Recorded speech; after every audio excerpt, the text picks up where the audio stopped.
Chapter 1 again.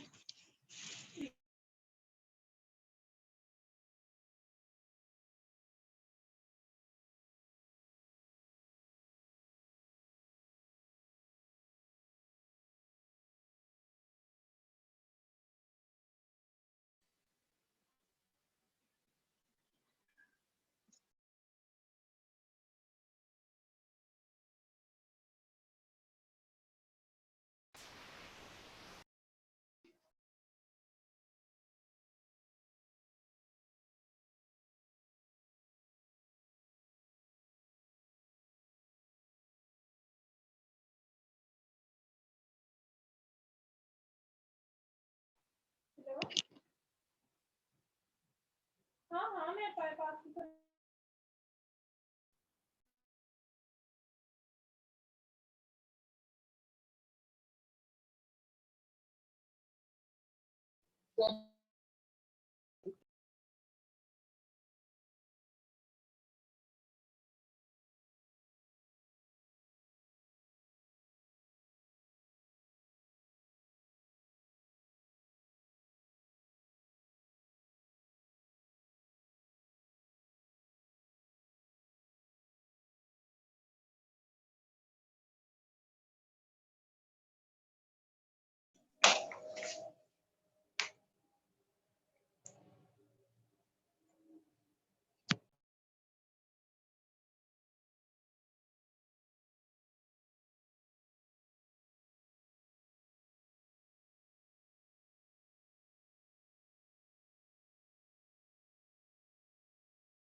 वो तुमने तो वेट इतनी सारी हुआ मैं भी सिर पे चढ़ के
14. Patient safety.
Okay, ji, Assalamu alaikum everyone. I hope you all well. We're going to start our third lecture of patient safety. मैंने कल आप लोगों को जो लास्ट लेक्चर था उसकी रिकॉर्डिंग भेज दी थी. किसी के कोई क्वेश्चन हो उससे रिलेटेड? मैम आप लेक्चर्स भी मेल कर दिया करें साथ. मैम स्लाइड्स भेज दिया करें. तो उसके अंदर स्लाइड्स होती हैं बच्चे? आपको क्लियर नहीं होता उसमें? नो मैम, क्योंकि बहुत पहले बीच में समझाना, आप सारा जो समझा रही होती वो आता है, फिर नेक्स्ट स्लाइड होती है, तो वो डाउनलोडिंग में बहुत टाइम लग जाता है. तो आप काइंडली अगर हमें सेपरेटली मेल कर दें तो ज्यादा ठीक है मैं कर दूंगी. उसके अलावा कोई कंफ्यूजन, कोई चीज जो आपको ना समझ आई हो?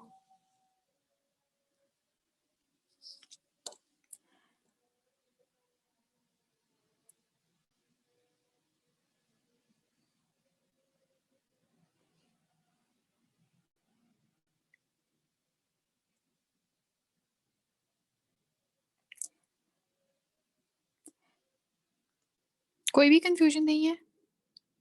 No, ma'am, everything is clear. Okay, so अब हम थर्ड टॉपिक जो हमारा पेशेंट सेफ्टी का है वो शुरू करते हैं. Today we are going to study the complexity of the health care, और किसी भी सिस्टम के अंदर उस कॉम्प्लेक्सिटी की वजह से क्या हैज़र्ड्स आ जाते हैं और वो किस तरह पेशेंट सेफ्टी को अफेक्ट करते हैं. Learning objective: understand how systems thinking can improve healthcare and minimize patient adverse events. Knowledge requirements: explain what is meant by the term system and complex system as they relate to healthcare. Explain why a system approach to patient safety is superior to the traditional approach. बच्चों आप लोग ये जो आप लोग slides की बात कर रहे हो ना, मैं आपको भेज दूंगी, पर आप लोगों ने कोई भी टॉपिक हो उसको वैसे भी रीड करना है. इंटरनेट के ऊपर there is a lot of information किसी भी टॉपिक के रिगार्डिंग. तो उससे स्लाइड्स के ना तो ऑब्वियसली हम थोड़ी बात कवर कर पाते हैं, उतना डिटेल में नहीं कवर कर पाते. वो कुछ को समझ आती है, कुछ को नहीं समझ आती. तो आप लोगों ने उसको उसको ज़रूर पढ़ लेना है इंटरनेट के ऊपर, आर्टिकल्स के ऊपर, तो आपको थोड़ा आइडिया हो जाएगा. बाकी आपको स्लाइड्स भी मिल जाएंगी. अच्छा जी, ओके, तो हमने डिफरेंस पढ़ना है सिस्टम का और कॉम्प्लेक्स सिस्टम का, और ये हेल्थ केयर से कैसे रिलेटेड है, और उसके बाद हमारी अप्रोच किस तरह होती है, एक सिस्टम के अंदर हमारी अप्रोच किस तरह होती है. Performance requirement: describe the term high reliability organization HRO and the elements of a safe healthcare delivery system. ये सब हम आज पढ़ेंगे. A system: any collection of two or more interacting parts or an interdependent group of items forming a unified whole. System normally हम क्या कहते हैं कि 2 से 3 बॉडीज, 2 से 3 एलिमेंट्स जब एक मिल के काम कर रहे होते हैं, उनको स्पेसिफाई किया जाता है कि उन्होंने सबकी अपनी अपनी ड्यूटी होती है. फॉर एग्जांपल अगर हम कहते हैं कि एक बोर्ड है एग्जामिनर्स का, और वो पेपर चेक कर रहे हैं और उनको एक सर्टेन सबको दिया गया है कि आपने ये वाला क्वेश्चन चेक करना है, आपने ये वाला क्वेश्चन चेक करना है। तो ये क्या होगा, ये एक सिस्टम होगा, एक सिस्टम के तहत वो काम करेंगे, उनकी अपनी रिस्पॉन्सिबिलिटी होगी, अपनी उनका एक वर्क प्लान होगा, उसके हिसाब से काम करेंगे और जो उनकी डिफाइंड ड्यूटीज़ हैं वो उस हिसाब से काम करेंगे, ठीक है, और मिल के they will make a system. A complex system is a system composed of many components which may interact with each other and together produce results not obtainable by the elements alone. अब complex system हम किसे कहते हैं? एक ऐसा system जो जिसमें इतने ज़्यादा एलिमेंट्स हैं और उनकी अपनी डिफाइंड रिस्पॉन्सिबिलिटीज़ हैं, उनके अपने टास्क हैं और वो इसलिए होते हैं क्योंकि एरर का चांस उतना ही कम हो जाए और वो एक एलिमेंट, अकलौता एलिमेंट उसको डील ना नहीं कर सकता। क्योंकि for example health care system जो हमारे से रिलेटेड है, वो हमारा हेल्थ केयर सिस्टम है, वो उसकी हम एग्जांपल लेते हैं कि वो एक कॉम्प्लेक्स सिस्टम है। क्यों? क्योंकि उसके अंदर बहुत से एलिमेंट्स एक ही फंक्शन को करने के एक ही प्रोसेस के लिए उसके अपने-अपने फंक्शंस हैं, सब सारे एलिमेंट्स के। फॉर एग्जांपल सारे डिपार्टमेंट्स के, अगर एक सर्जरी है तो उसके अंदर जिस तरह हम हमेशा बात करते हैं कि एक मल्टीडिसिप्लिनरी अप्रोच होती है किसी भी प्रोसीजर को करने के लिए एक हेल्थ केयर सिस्टम के अंदर। तो फॉर एग्जांपल अगर एक सर्जरी है तो उसका एनेस्थीसिया वाले जो हैं वो प्री ऑप मैनेज करेंगे। वो ये देखेंगे कि patient is fit for the surgery और नॉट, या फिर वो अगर उसको जनरल एनेस्थीसिया के अंदर उसकी सर्जरी होनी है तो वो मेक श्योर करेंगे कि पेशेंट फिट है कि नहीं, उसको कोई ऐसी कंडीशंस तो नहीं है जिसकी वजह से वो उसको कॉन्ट्राइंडिकेटेड हो कि उसको जनरल एनेस्थीसिया में ऑपरेट नहीं किया जा सकता। तो वो मेक श्योर करेंगे, ये उनकी रिस्पॉन्सिबिलिटी है। उसके बाद सिस्टर्स की अपनी रिस्पॉन्सिबिलिटी है कि प्री ऑप मेडिकेशंस या फिर एनपीओ निल पर ओरल अगर पेशेंट को रखना है या फिर पोस्ट ऑप मेडिकेशंस हैं, तो ये उन्होंने डील करना है। इसी तरह जो डॉक्टर है, जो कि इंचार्ज डॉक्टर है उस वार्ड का या उस पेशेंट का, उसने ये देखना है कि पेशेंट को कोई और सिम्पटम्स कोई और तो नहीं आ रहे और उसने मेक श्योर करना है कि वो फिट है for the surgery as well.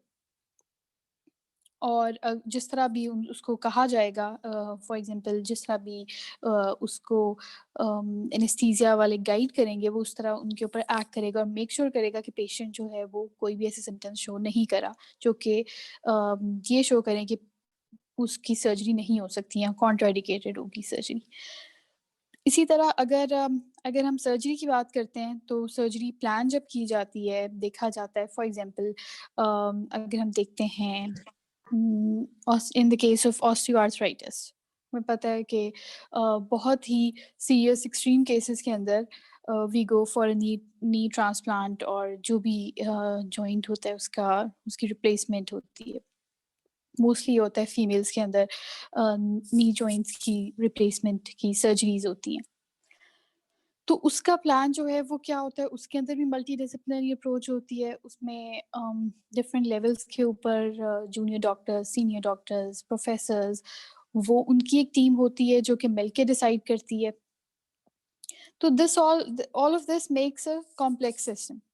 उन सब के अपने-अपने एलिमेंट्स हैं। अब आप ये नहीं एक्सपेक्ट कर सकते कि एक डॉक्टर प्री ऑप भी मैनेज करे उसके बाद अगर सर्जरी हो रही है तो फिर एनेस्थीसिया वाली टीम इंटरवीन करती है और वो पेशेंट को एनेस्थीसिया प्रोवाइड करती हैं। उसके बाद वो देखते हैं वो पेशेंट को उसके बाद मैनेज करते हैं, पोस्ट ऑप देखते हैं उसकी कोई कंडीशंस तो नहीं है इस तरह। तो ये अब सारी क्या हो गई, ये एक मल्टी डिसिप्लिनरी अप्रोच हो गई और ये हम क्या कहेंगे, this is the basics of complex system. अब हम ये नहीं एक्सपेक्ट कर सकते कि एक ऑर्थोपेडिक फॉर एग्जांपल होगा तो वो हम नहीं एक्सपेक्ट कर सकते कि वो प्री ऑप भी दे, इवैल्यूएशन करे, वो एनेस्थीसिया भी दे, उसके बाद वो पोस्ट ऑप मैनेजमेंट भी वो खुद करे। दिस इज़ नॉट पॉसिबल, ठीक है। एक जो उससे ज़्यादा हमें फ़ीज़िबल और उससे ज़्यादा हमें बेहतर क्या चीज़ लगती है कि हम एक से ज़्यादा लोगों को इन्वॉल्व करें, एक से ज़्यादा फील्ड्स को इन्वॉल्व करें और उनकी अप्रोच के हिसाब से चलें और उनका सबका अपना एक प्लान हो और अपनी एक उनको डिफाइंड उनकी रिस्पॉन्सिबिलिटीज हो। इसी तरह अगर हम पोस्ट ऑप केयर के अंदर देखें तो उसके बाद अगर हम जब पेशेंट को डिस्चार्ज करते हैं, इसी तरह अगर कोई ऑस्टियोआर्थराइटिस है इस तरह, तो हम उसको एक्सरसाइजेज या मेडिकेशंस के साथ हम उसको डिस्चार्ज करते हैं। उसके बाद उसके फिजियोथेरेपी के विजिट्स होते हैं, फिर फिजियोथेरेपी डिपार्टमेंट इंटरवीन करता है। तो आप समझ रहे हो कि ये मल्टी डिसिप्लिनरी अप्रोच है। इससे होता क्या है कि अगर हम एक पर्सन पे सारा बर्डन डाल देंगे, तो पहली बात तो ये कि दिस इज नॉट पॉसिबल। एक ह्यूमन माइंड जो है वो एक सर्टेन टाइप ऑफ इंफॉर्मेशन या सर्टेन टाइप ऑफ वर्कलोड ही बर्दाश्त कर सकता है। वो ऐसे नहीं कि वो हर चीज़ नहीं कर सकता, बिकॉज मशीन्स का भी इसी तरह होता है कि यू कैन नॉट एक्सपेक्ट एक अल्ट्रासाउंड मशीन से कि वो MRI भी कंडक्ट कर सकती है या वो एक्सरे भी हो सकता है उसके ऊपर।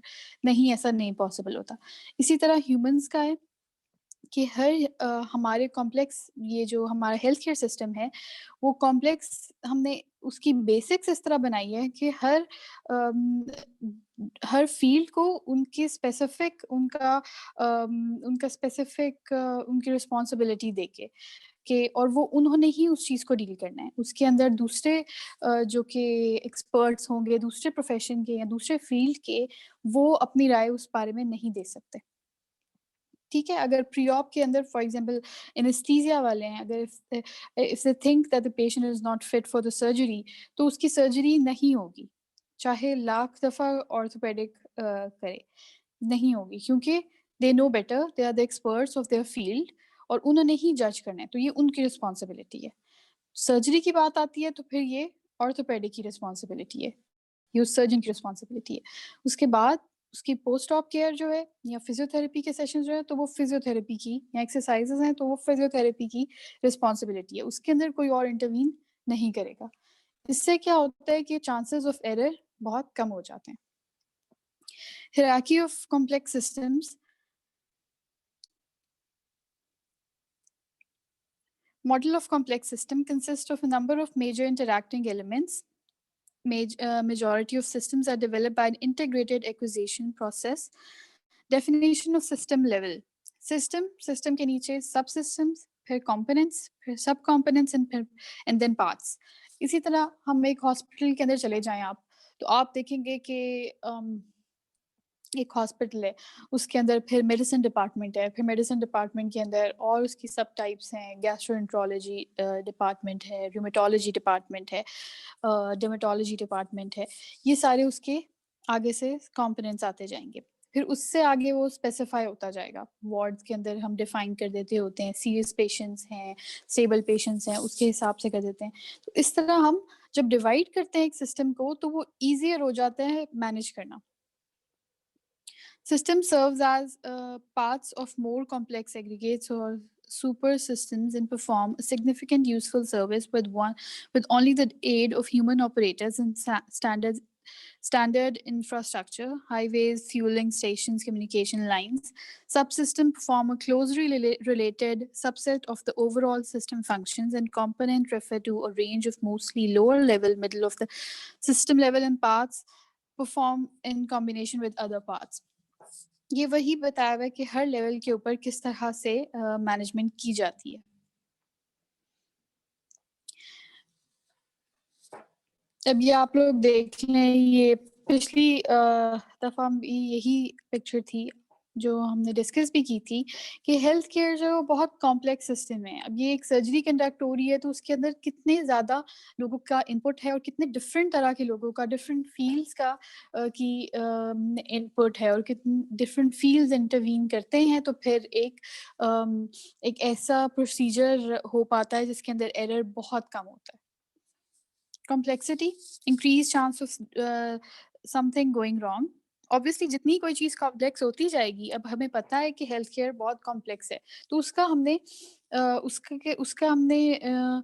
सोल्यूशन ये निकाला है कि हमने उसको इस तरह से डिवाइड कर लिया हुआ है। लेकिन हमें पता है कि अगर एक क्लिनिक है फॉर एग्जांपल, तो उसके अंदर एक ही तरह के पेशेंट्स आ रहे हैं।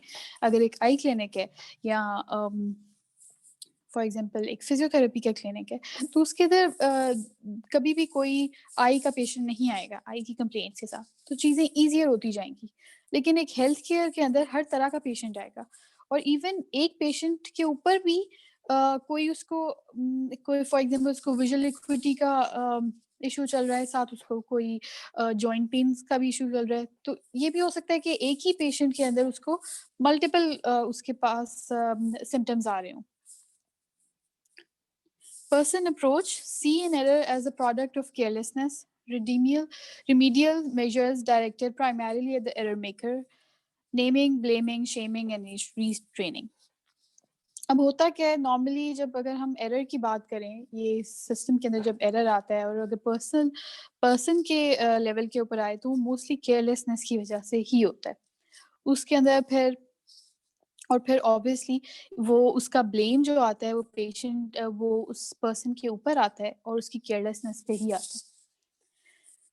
नॉर्मली अगर हम एक हेल्थ केयर के ऊपर बात करें, तो हेल्थ केयर के अंदर जो एरर्स आ जाते हैं, चाहे वो ह्यूमन हो जाए, सिस्टम हो जाए, जो भी वजह से हो जाए, उसके क्या कॉजेज होते हैं और उसकी क्या रीजंस होती हैं। Causes of heterogenic injury: diagnostic error or delay in diagnosis, failure to employ indicated test, use of outmoded test or therapy, failure to act on results of monitoring or testing. सबसे पहले तो ये error जो आ जाता है diagnosis का error, वो चाहे किसी भी तरीके की वजह से आ जाए, रॉन्ग टेस्टिंग की वजह से आ जाए। अगर आप एक पेशेंट को रॉन्ग टेस्ट प्रिस्क्राइब करते हैं, आप उसको रॉन्ग टेस्ट कहते हैं कि आप ये वाला करा लें, लेकिन वो उसको डायग्नोसिस तक नहीं पहुंचा सकता आपको, वो करा रहे हैं, या फिर अगर आप डायग्नोसिस गलत बना रहे हैं, जो हमने पहले भी हम बात करते रहे हैं कि ये जो हेल्थ केयर वर्कर के लेवल के ऊपर ये one of the biggest mistake होती है जब हम डायग्नोसिस ही ठीक नहीं बनाते। उसकी क्या क्या रीजंस हो सकती हैं? उसकी यही है कि आपने जो पूरा प्रोसेस है उसे किसी भी लेवल के ऊपर आपने अपनी केयरलेसनेस की वजह से पेशेंट का या तो डायग्नोसिस नहीं सही किया, या फिर उसको टेस्ट नहीं सही हुए, या फिर उसके टेस्ट के ऊपर फॉर एग्जांपल एक अल्ट्रासाउंड है और एक इनएक्सपीरियंस्ड रेडियोलॉजिस्ट अल्ट्रासाउंड कंडक्ट करता है, और वो for example patient right upper quadrant pen के साथ आया है और वो डायग्नोज नहीं कर पाता गॉल स्टोन्स, तो उससे क्या होगा?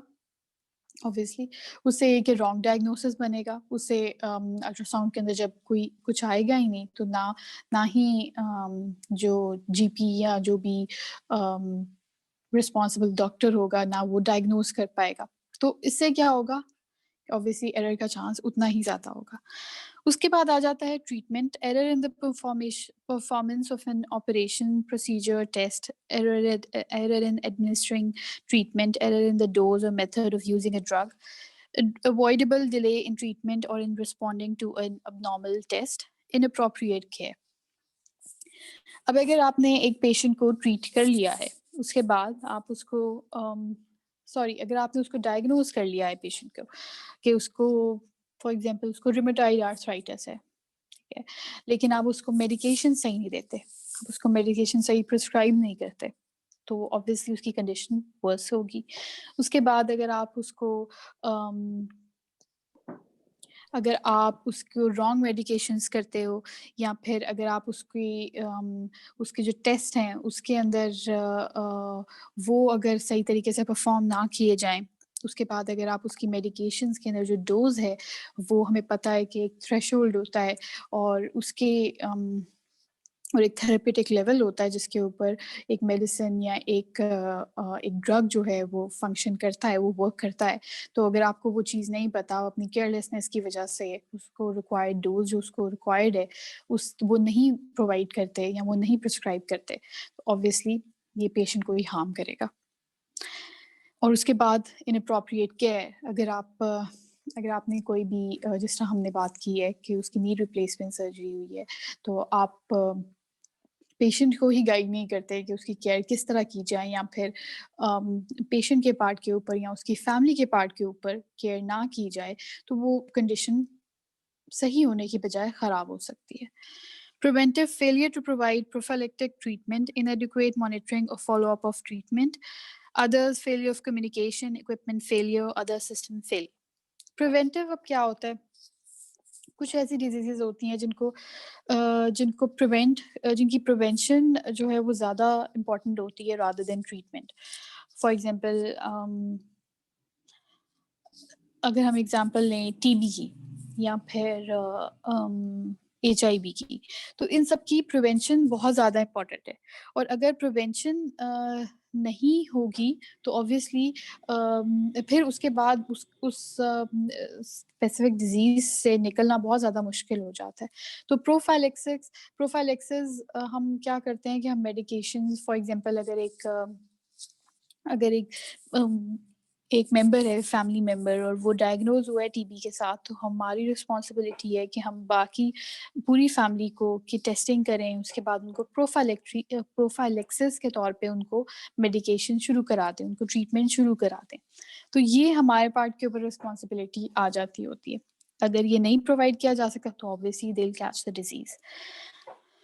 उसके बाद मॉनिटर ना करें, पेशेंट की कंडीशन को मॉनिटर नहीं किया जा रहा. वो फॉर एग्जांपल अगर कोई कंडीशन है, Go to the right side.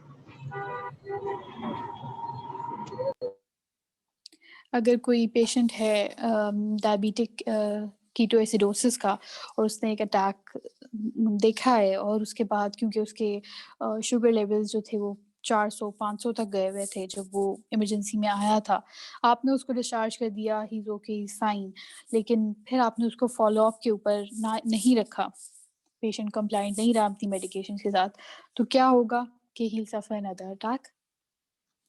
ठीक है, तो ये सारी रीजंस जो होती हैं. इसी तरह failure of communication, patient doctor communication अगर अच्छा ना हो या फिर जो इक्विपमेंट यूज़ कर रहे हैं उसके अंदर उसके अंदर कोई एरर आ जाए, ये सारी जो है ना ये इट्रोजेनिक इंजरी हम कहते हैं. जो भी कोई मेडिकल एड जो प्रोवाइड की जा रही है उसकी वजह से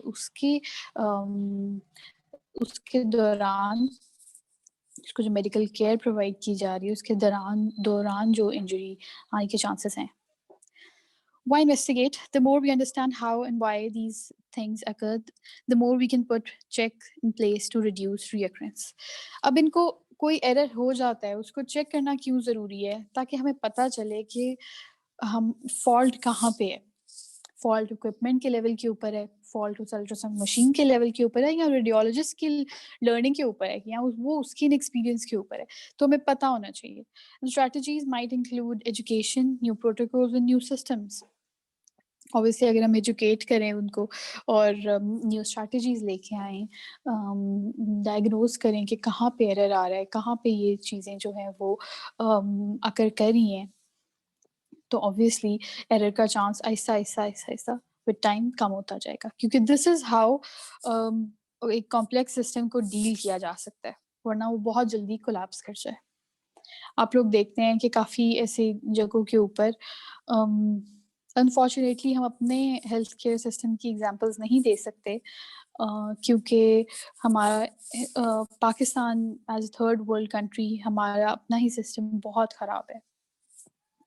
और क्योंकि ऑब्वियसली हमारे पास हॉस्पिटल्स कम हैं, डॉक्टर्स कम हैं और पेशेंट ज़्यादा हैं और पुअर पेशेंट ज़्यादा हैं जो कि अफोर्ड नहीं कर सकते प्राइवेट हॉस्पिटल्स या फिर इतने एक्सपेंसिव ट्रीटमेंट्स, तो दे गो फॉर गवर्नमेंट हॉस्पिटल्स और ऑब्वियसली वहाँ पे पेशेंट लोड बहुत ज़्यादा हो जाता है. तो इसकी वजह से क्या होता है, क्योंकि और हॉस्पिटल्स नए बन नहीं रहे. आप बहुत रेयरली कोई देखेंगे कि कोई नया हॉस्पिटल बना है कहीं पे, किसी भी जगह पे नया गवर्नमेंट हॉस्पिटल. तो और अब तो जो भी स्ट्रैटेजीज आ रही हैं जो हमारी नई गवर्नमेंट NTI या इसके जो इस तरह की लेके आ रही है, वो और ही जो हमारी आवाम है वो और ही उसके लिए और ही बुरी हैं. क्योंकि ऑलरेडी वो जो 10 रुपए या जो भी जितना भी उनको ट्रीटमेंट मिलता था उतने उनकी पर्ची बनती थी और उसके ऊपर उनकी पूरी सर्जरी हो जाती थी, उनको वो भी नहीं मिलेगा. लेकिन खैर दैट्स अनदर टॉपिक. लेकिन बात ये है कि जो हमारा कोई भी कॉम्प्लेक्स सिस्टम होता है उसके अंदर चांसेस ऑफ एरर बहुत ज़्यादा हो जाते हैं।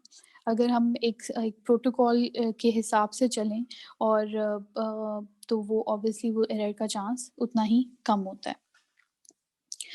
Multiple factors usually involved: patient factors, provider factors, task factors, technology and tool factors, team factors, environmental factors and organizational factors. ये अब सारे जो हैं वो किस वजह से एरर आ जाता होता है एक हेल्थ केयर सिस्टम में या किसी भी सिस्टम में किस वजह से आ जाता है। तो वो क्या-क्या है? पेशेंट का फैक्टर हो सकता है, पेशेंट अगर नॉन कंप्लायंट हो मेडिकेशन से या वो ट्रीटमेंट ही ना चाह रहा हो या उसका बिहेवियर और उसका क्या रिस्पॉन्स है अपनी ही डिज़ीज़ पे, तो वो बहुत ज़्यादा मैटर करता है। अगर वो अपनी डिज़ीज़ को सीरियसली लेता है कि नहीं। यहाँ पे हमने पहले भी बात की थी कि ये जो है अबव 50 पीपल जो हैं वो बहुत कम ऐसे होते हैं जो कंप्लायंट रहते हैं मेडिकेशन से, और स्पेशली हमारे यहाँ पे ये जो एशिया का इलाका है, यहाँ पे मोस्टली यही होता है कि बहुत ज़्यादा गलत प्रैक्टिसेस हैं हकीम की या फिर दम करवाने की या इस तरह की। आई डू नॉट डिसएग्री, लेकिन साथ-साथ चीज़ें चलनी चाहिए। आप ज़रूर करवाओ ये सारी चीज़ें अगर आपका एक चीज़ के ऊपर यकीन है। लेकिन ये है कि मेडिकल एड जो है वो कहीं से भी किसी भी दम दरूद का ये मतलब नहीं होता कि आप अपनी मदद खुद भी ना करो और आप अपने आप को सिर्फ उस चीज़ के ऊपर डिपेंडेंट कर लो। अल्लाह ताला ने हमें एक ह्यूमन बॉडी दी हुई है और हमारी रिस्पॉन्सिबिलिटी है कि हम इसके ऊपर चेक रखें।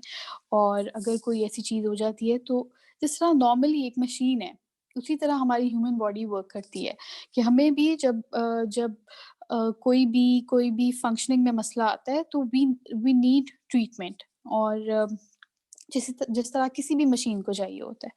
लेकिन फ़ॉल्स प्रैक्टिसेस चल रही हैं पाकिस्तान के अंदर, उसी तरह हकीमों की जो कि स्टीरॉइड्स के ऊपर पेशेंट्स को लगा देते हैं। अब हमें पता है।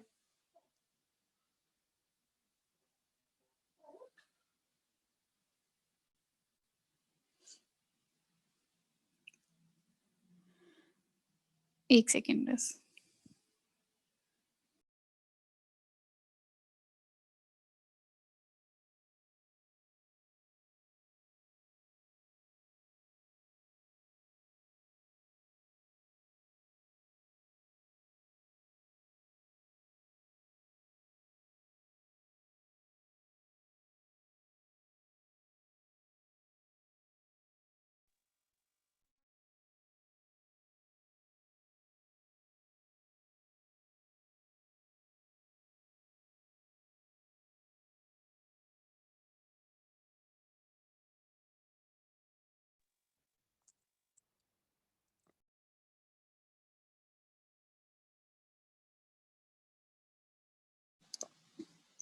सॉरी। हम कहाँ पे थे? हाँ जी, तो वी वर डिस्कसिंग कि पेशेंट के फैक्टर्स जो होते हैं वो यहाँ पे जो नॉर्मली प्रैक्टिसेस हैं कि हकीम मेडिकेशंस जो होती हैं जो कि मोस्टली पेशेंट्स को स्टीरॉइड्स के ऊपर लगा देती होती हैं rather than treating that particular disease. एक स्टीरॉइड्स हमें पता है कि वो नॉर्मली उनका बड़ा सूथिंग इफेक्ट होता है और वो टेम्पररी रिलीफ भी प्रोवाइड करती हैं, लेकिन वो लॉन्ग टर्म उनके साइड इफ़ेक्ट्स बहुत ज़्यादा ख़राब होते हैं। इसलिए डॉक्टर्स जो हैं वो बहुत ही ध्यान से उनकी डोज़ और उनकी सारी चीज़ें अगर रिक्वायर्ड हो तो ही हम पेशेंट को प्रिस्क्राइब करते हैं और उनकी डोज़ भी उस हिसाब से देखते हैं। तो ये जो है ये सारे फैक्टर्स, इन शॉर्ट ये सारे फैक्टर्स जो हैं ये पेशेंट के लेवल के ऊपर हैं और ये पेशेंट फैक्टर्स होते हैं जिनकी वज़ह से एरर आता है। प्रोवाइडर फैक्टर्स वही हमने डिस्कस किया था। अगर एक डॉक्टर हेल्थ केयर वर्कर के ऊपर या फिर कोई स्टाफ है या जो भी है उनके पार्ट के ऊपर जो उनकी रिस्पॉन्सिबिलिटी आती है उसमें कोई गलती हो जाए।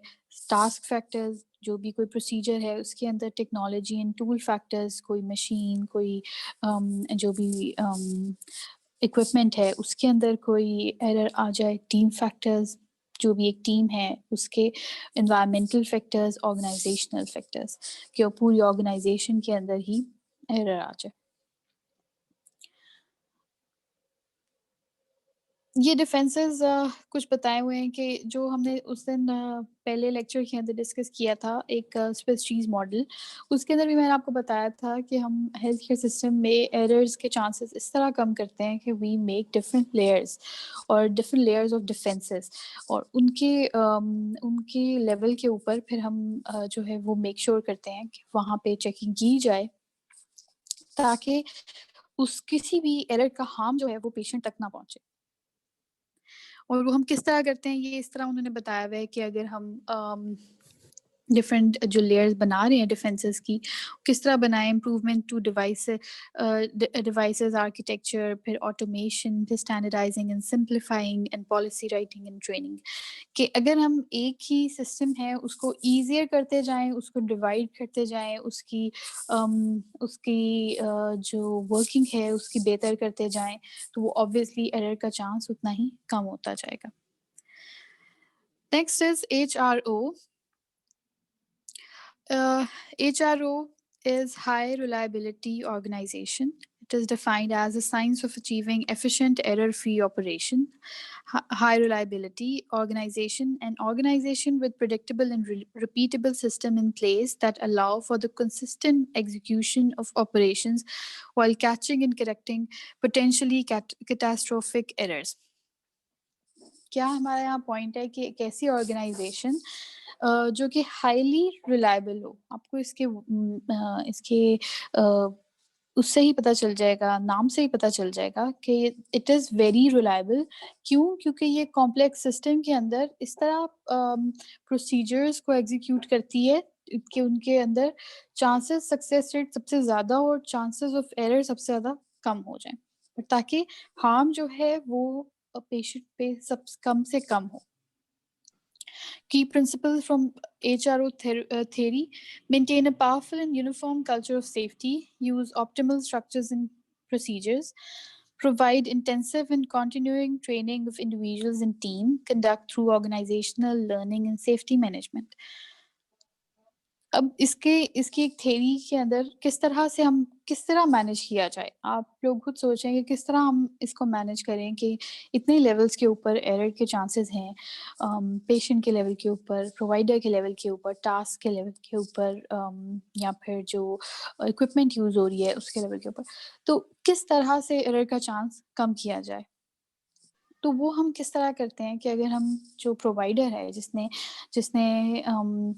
हेल्थ केयर प्रोवाइड करनी है, उसको हम उसकी ट्रेनिंग की जाए, उसको बताए जाएं के प्रोटोकॉल्स क्या है पेशेंट से डील करने के।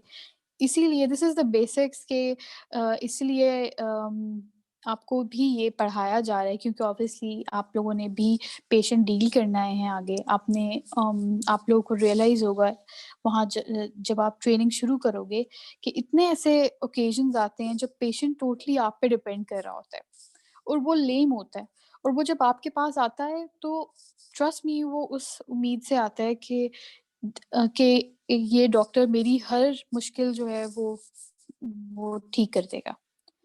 और ये आपको बहुत ज़्यादा बर्डन भी फील होता है, प्लस आपको साथ-साथ अपनी बहुत आप ग्रेटफुल भी होते हो कि अल्लाह ताला ने आपको ऐसी अपॉर्चुनिटी दी हुई है। प्लस आपके ऊपर एक बहुत ही रिस्पॉन्सिबिलिटी भी आती है। तो अगर आपको प्रोटोकॉल्स पता होंगे कि पेशेंट को मैंने डील कैसे करना है और मैंने पेशेंट की सेफ्टी का कैसे ख्याल रखना है, तो ऑब्वियसली आपका एरर्स कम होंगे। एरर्स होते ही तब हैं अनलेस कोई बहुत सिली मिस्टेक हो जाए, वो चीज़ एक अलग है। लेकिन वो अगर होगी तो वो सेकंड लेवल के ऊपर कोई सीनियर होगा या जो इर्द-गिर्द वाले होंगे, अम, वो आपको गाइड करने के लिए हमेशा मौजूद होंगे। लेकिन आप अपने लेवल के ऊपर किस तरह से कर सकते हो कि जब आपको पता होगा पेशेंट को आपने इस तरह डील करना है, पेशेंट की सेफ्टी का ख्याल रखना है, उसका डायग्नोसिस आपने जो है वो अपनी पूरी मेहनत से बनाना है। ये नहीं कि आपने अपने ज़हन में जो सोचा हुआ है आपने उस तरफ उसकी सारे सिम्पटम्स को उस तरफ ले जाना है। No this is not how you do it. आपने उसको पूरा टाइम देना है, उसकी पूरी हिस्ट्री लेनी है, एग्जामिनेशन करनी है, फिर उसके जो आपके टेस्ट होंगे, जो भी रिक्वायर्ड टेस्ट होंगे, ऑब्वियसली अगर आप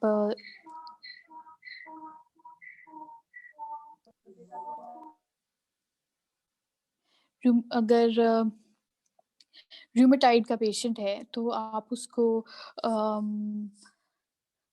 आप उससे नहीं कहोगे कि कल्चर सेंसिटिविटी करा लें, ठीक है।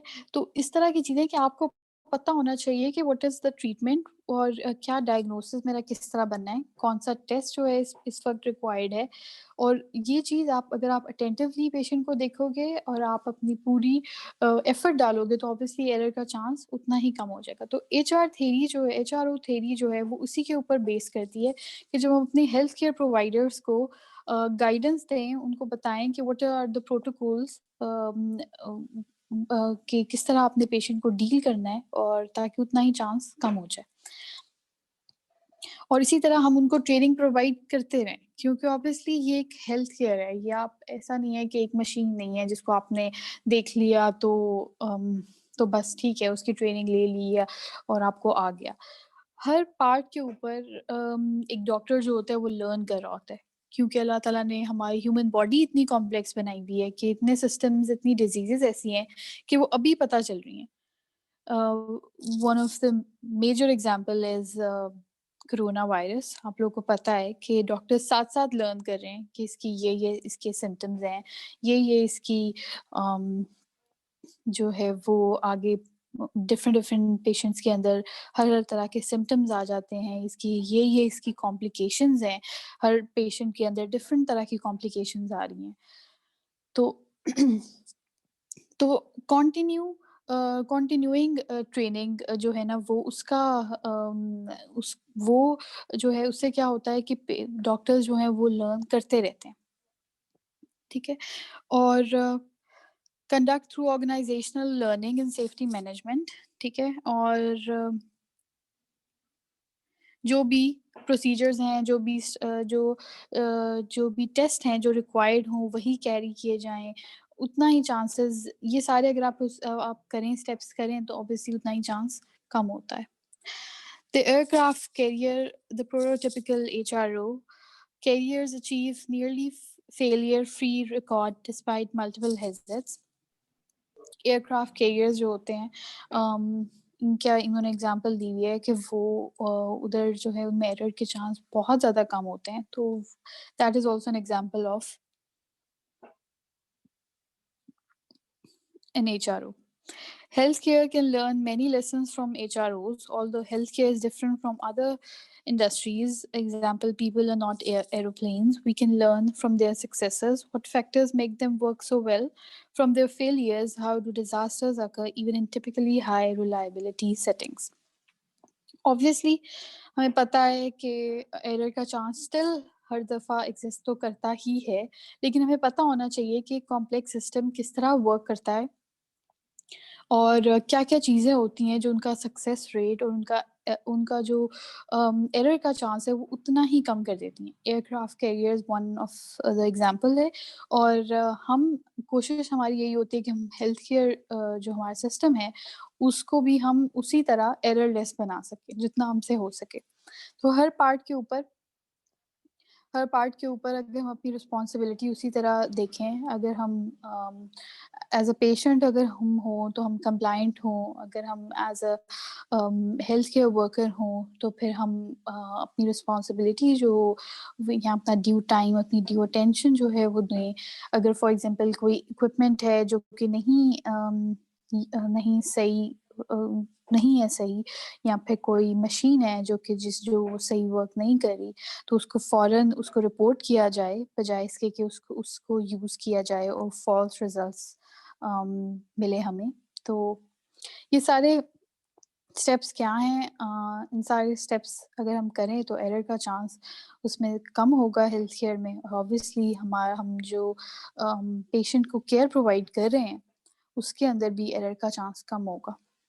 क्या पेशेंट सफ़र हमारा कम करेगा और एट्रोजेनिक इंजरी के चांसेस भी उतने ही कम होंगे। Summary: healthcare is complex. When things go wrong, adopting a system approach is far more productive for patient safety than a person approach. अब आप लोगों को ये एटलीस्ट समझ आ गई होगी कि इसलिए एक सिस्टमिक अप्रोच से चलना जो है वो बहुत ज़्यादा इम्पोर्टेंट है, रादर देन एक ही पर्सन है, वो देख भी रहा है, वो हिस्ट्री भी ले रहा है, वो एग्जामिनेशन भी कर रहा है, डायग्नोसिस भी वो अकेले ही बना रहा है, टेस्ट भी वो अकेले ही कर रहा है। मतलब वो ये चीज़ उतना ही एरर का चांस जो है वो ज़्यादा हो जाता है, ठीक है। और अगर हम सिस्टमिक वे में चलें तो वो ज़्यादा प्रोडक्टिव होती है और पेशेंट को ज़्यादा बेनिफिट करती है। लेकिन हाँ, एरर के चांसेस होते हैं इसके अंदर, पर अगर हम जो भी हमने अभी स्टेप्स डिस्कस किए हैं, अगर हम उसके हिसाब से चलें तो एरर का चांस हम कम कर सकते हैं। Okay, so that was your last slide. Any questions?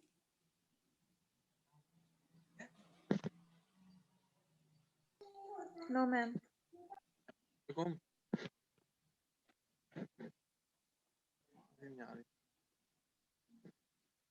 Ma'am ji ma'am मेरा नाम तो ऐड कर दें सेक्शन में, मुझे ना मेल रिसीव होती है ना कुछ, ना मैं किसी ग्रुप में आपने ऐड हूँ। मुझे मेल किया था पहले? यस मैम, किया था मेल, अभी किया थोड़ी देर पहले। मैम ये इशू मैम मेरे हम LMS में भी ऐड नहीं हो पा रहे। ये वो इशू मेरे LMS का चल रहा था, आपका कोई मेल नहीं आ रहा था और मैंने स्टार्टिंग के क्लास में ली। ये जो ग्रुप है वो भी इतनी मुश्किलों से बाकी ग्रुप्स में मैसेज कर करके ये पेशेंट सेफ्टी के ग्रुप में ऐड हुए हैं। मैम मैंने आपको मेल किया है अभी। ठीक है, आप मुझे अपना सुफियान, आप मुझे साथ ना सेक्शन भी लिख दो ताकि मुझे फिर उसके बाद मुझे मुश्किल होती है देखने में। और मैम मैंने भी रिमशा, आपको अभी मेल आपको की है। मैम लिख दिया ना? जी मैम, LMS सॉरी आपकी आवाज कट गई थी। जी आपकी आवाज कट गई थी। मैंने अपना सेक्शन वगैरह LMS लिख दी। ठीक है। मैम उसमें हम LMS का उसी जो है वो इशू आप लोगों का अलग है। मैम लेक्चर्स LMS उस का पे आप लोग का अपलोड इशू होते हैं अलग ना, है। और कोई भी मींस असाइनमेंट या फिर इसकी आप लोग की सिर्फ एक असाइनमेंट होगी या फिर क्विज होगा, वो मैं आप लोग को बता दूंगी। तो मैम जो मुझे आपकी मेल नहीं आती उसका क्या? Rimsha, Yes, ma'am. आपने मुझे मेल की थी? जी मैम, मैंने आपको की थी, मैंने इवन मैम का इनायत के पास भी गई थी, उनसे भी करवाई थी। मुझे आपकी कोई मेल नहीं मिली और आपको कोई मेरी नहीं मिली। लिंक नहीं आया आज? मैम आज भी नहीं आया, वो इस तरह आया कि जो मैं ग्रुप में ऐड थी ना, मैंने वहां से क्लास ज्वाइन की है, जो प्रॉपर ऑफिशियली आपकी तरफ से मेल आना मुझे। इवन जो स्टार्टिंग की क्लासेस हुई है मैंने एक भी अटेंड नहीं की क्योंकि मुझे मेल ही नहीं आ रहे थे और ना मैं किसी ग्रुप में ऐड थी। इसमें भी मैंने इतने ज्यादा ग्रुप्स में मैसेज किए कि अगर कोई इस वाले रिमशा, सेक्शन मुझे कोई मेल नहीं आई आपकी। मैंने नाम चेक पता किया है, है? मुझे कोई मेल नहीं आई। आप मुझे दोबारा अपना नाम और सेक्शन C1 के साथ जो है ना मेल कर दो, मैं आपको अब अगली लिस्ट में डाल दूंगी। ठीक है मैम, मैं आपको अभी मेल कर देती हूँ दोबारा से। मैम मैंने असल आपको में अभी जो मेल की है। ठीक है, असल में जो आप लोगों की लिस्ट मुझे प्रोवाइड की गई थी उसमें से 50 स्टूडेंट्स थे और उसके बाद आई गेस 25-30 स्टूडेंट्स ऐड हुए हैं, तो यस वो मैम। इसलिए जो है, हाँ इसलिए मसला आ रहा है। काइंडली आप लोग जो मुझे मेल किया करें अपने सेक्शन लाजमी बताया करें, मैं फिर पूछती रहती हूँ और वो फिर इसलिए फिर मसला हो जाता है। ठीक है मैम, मैं आपको अभी बाकी अपना वो मेल कर हाँ, बाकी भी जिसको भी नहीं आई वो काइंडली मुझे अपना नाम और साथ अपना सेक्शन जरूर लिख के भेजें। मैम बाकी जो 2 लेक्चर मेरे ख्याल में पहले हुए थे उनमें जो मेरी एब्सेंट लगी है उसका मैं क्या करूं? उसके कुछ नहीं होता। चलिए ठीक है। हाँ, क्योंकि वो ऑब्वियसली आप लोग का तो इशू नहीं है ना। Yes ma'am. मैम हाँ जी, हमें तीनों लेक्चर्स की स्लाइड सेंड कर दें। हाँ वो मैं कर देती हूँ आप लोग को। लेकिन बच्चों ज़रूर मैं जो आप लोग को कह रही हूँ वो समझो कि अब आप लोगों का जो फील्ड है वो इस तरह का नहीं है कि आप लोगों ने स्लाइड्स या बुक किसी भी एक स्पेसिफिक बुक से जो है वो पढ़ना है। ये यहाँ पे जब आप देखो कि आप लोगों ने पेशेंट्स आगे देखने हैं, तो जिस तरह FSC वगैरह में होता था तो हम कर लेते थे, रट्टा लगा लिया, ठीक है। लेकिन यहाँ पे आप अपना कॉन्सेप्ट बिल्ड करो। चीज़ों को डिस्कस करो। अगर आप लोगों को कोई चीज़ नहीं समझ आती तो वो डिस्कस करो। ज़रूरी नहीं है कि वो आपकी टिपिकल वही डेफिनेशन हो जो कि एक स्लाइड के अंदर है या फिर कहीं किसी बुक के अंदर है। आप लोगों का कॉन्सेप्ट क्लियर होना चाहिए। अब आप लोगों ने पेशेंट्स देखने हैं तो आप लोग ये समझो कि बुक से ज़्यादा या फिर इंफॉर्मेशन से ज़्यादा लर्निंग इम्पोर्टेंट है। ठीक है, बाकी जी आप लोगों को मैम। स्लाइड्स भी मिल जाएंगी और कुछ भी अगर आप लोगों को समझ ना आए तो ज़रूर ज़रूर आप लोगों ने मुझे बताना है। ठीक है, तो मैम हमारी ये क्लास ऑन कैंपस कब होगी? क्योंकि इसमें ना प्रॉपर कुछ समझ आता है, कुछ नहीं आता, कुछ ऊपर से गुजर जाता है। मैंने आप लोगों से आई गेस डिस्कस किया था। अगर आप लोग विलिंग हो, मेजॉरिटी अगर चाह रही है इन कैंपस, तो आई गेस तो हम इन कैंपस भी रख सकते मैम हैं। इस टाइम तो मैम, घर बैठ के ही ठीक है और क्या आ जाती है समझ का सारी। प्रॉब्लम है? या मुझे बाकी पहले स्टूडेंट्स ने यही कहा था कि ये टाइमिंग्स क्योंकि ऐसे हैं तो फिर इसलिए घर में ही उनके लिए फीजिबल है।